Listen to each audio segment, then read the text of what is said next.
High বন্ধুরা, আমাদের চ্যানেলে ভিডিও দেখার জন্য লাইক, কমেন্ট, শেয়ার করতে থাকুন এবং আমাদের সাথে থাকুন। আমরা আজকে একটা নতুন কাজ শিখবো। কাজটি হচ্ছে how to sure pipe installation. Sure পাইপের কীভাবে ইনস্টল করতে হয়। আমরা এই যে পাইপগুলো ব্যবহার করবো সেটা হচ্ছে ইউপিভিসি পাইপ এবং পিভিসি পাইপ। এখানে দেখতে পাচ্ছেন বোর্ডের মধ্যে একটা পুরো বিল্ডিংয়ের চিত্র দেওয়া আছে।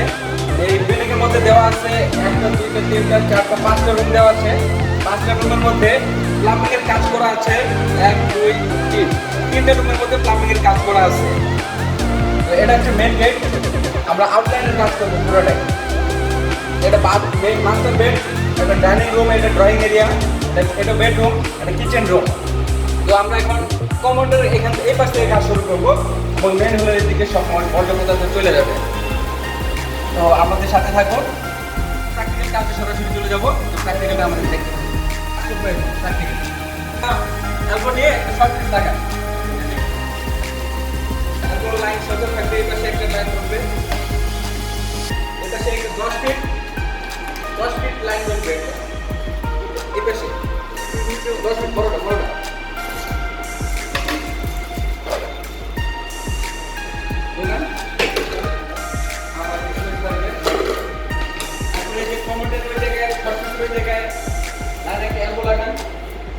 একটা ইউটিউব লাগান।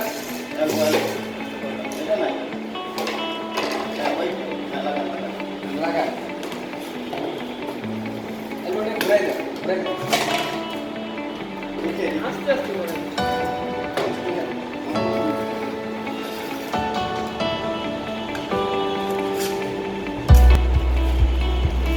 তারপরে একটা ইউটিউব লাগান।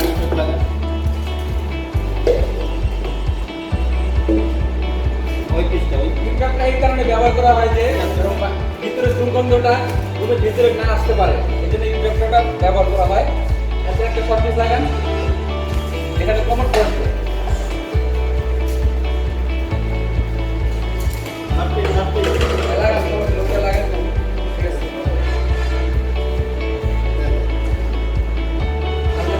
লাগাইতে হবে। আমাদের এটা 10 ফিট এখানে একটা আছে ফ্লো লিকেজ এখানে হবে। এখানে একটা লাগান।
দেখেন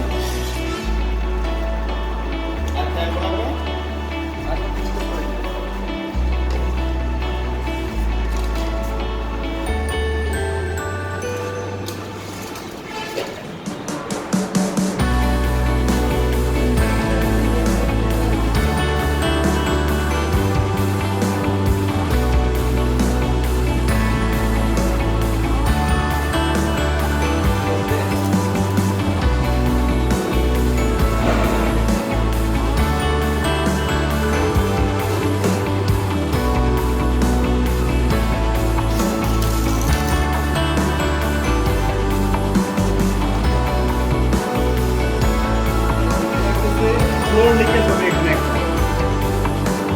তারপরে 5 ফিট পাইপ লাগানো।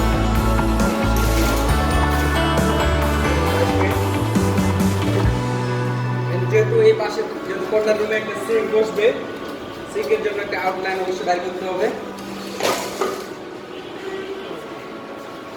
সিঙ্কের জন্য আউটলাইন বাইর করুন। কি লাগা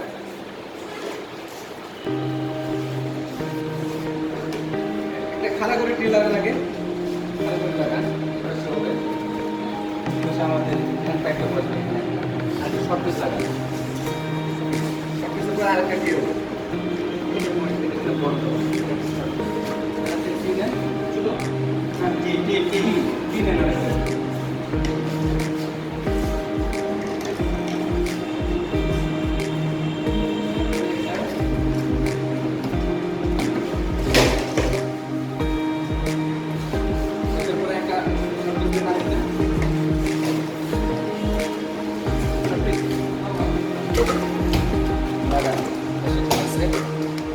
সিঙ্কের জন্য এই স্যাম সিস্টেমের উপর একটা বসান।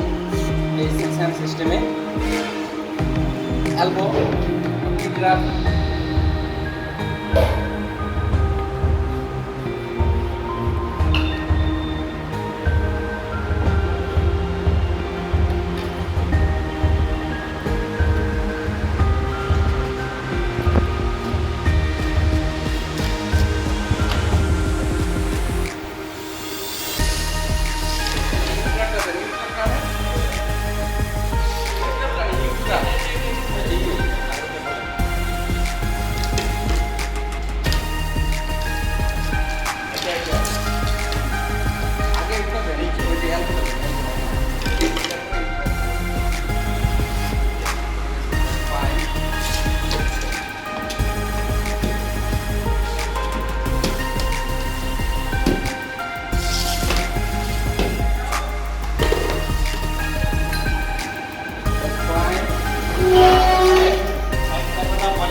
এবার একটা শর্ট পিস বসান।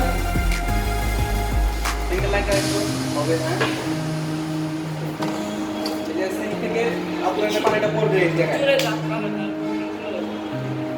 এরপরে এই জায়গায় একটা শর্ট পিস লাগে, এলবো একটু বসান। একটা শর্ট পিস, হ্যাঁ ছোট ছোট শর্ট পিস, হ্যাঁ ঠিক আছে। এটা এলবো, হ্যাঁ হ্যাঁ ঠিক আছে, ওকে ফাইন।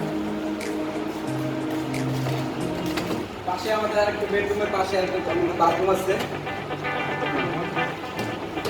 25 ফিটের একটা পাইপ বসবে। আমরা যে পাইপের কাজ করতেছি এগুলো সব 4 ইঞ্চি পাইপের কাজ। এটা বলবেন অবশ্যই।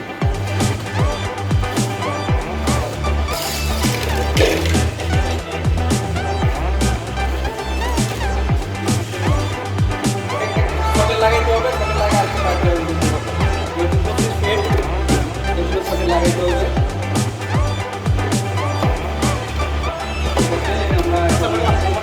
কোমর করবে, কোমরের লাইন বাইর করে না, কোমর করবে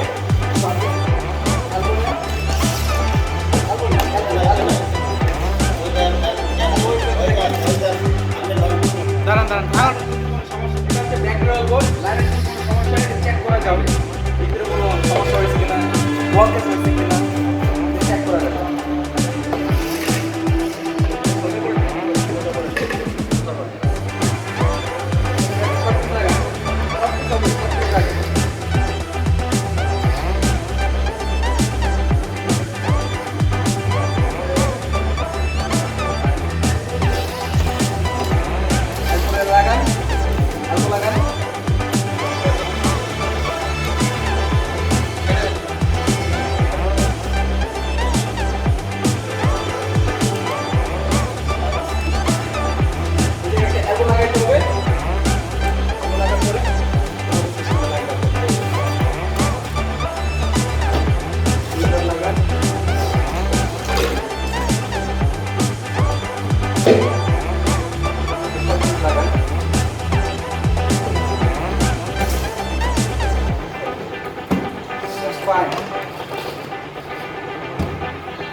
গ্যাস বাহির হয়ে যাবে, দুর্গন্ধ বাহির করার জন্য এটা ভ্যান প্যাক এখানে বসাইতে হবে।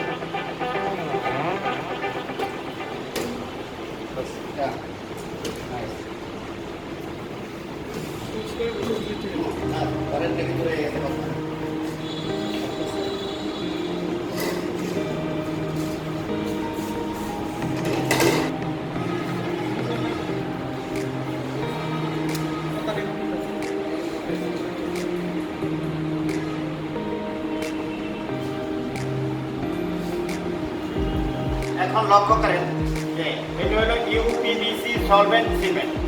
এটা দিয়ে যত প্রকার প্লাস্টিকের জয়েন দেওয়া হয় সলভেন্ট সিমেন্ট ব্যবহার করতে হবে। এটা ব্যবহার করার নিয়মটা হলো এইভাবে, এটা খুলবেন, খুলে একটা ব্রাশ থাকবে অথবা হাতে নেবেন, নিয়ে এই আউটডোরের বাহিরের একটি অংশ অন্তত সলভেন্ট সিমেন্ট দেবেন, আর অল্প নিয়ে ভিতরে একটা প্যাচ দিয়ে এটা সম্পূর্ণভাবে এভাবে ফিটিং করে দেবেন। এটা টাইট হয়ে আঠা লেগে যাবে। এইরকমভাবে যতগুলো জয়েন্ট হচ্ছে প্রত্যেকটার মধ্যে সলভেন্ট সিমেন্ট ইউজ করতে হবে, মনে থাকবে।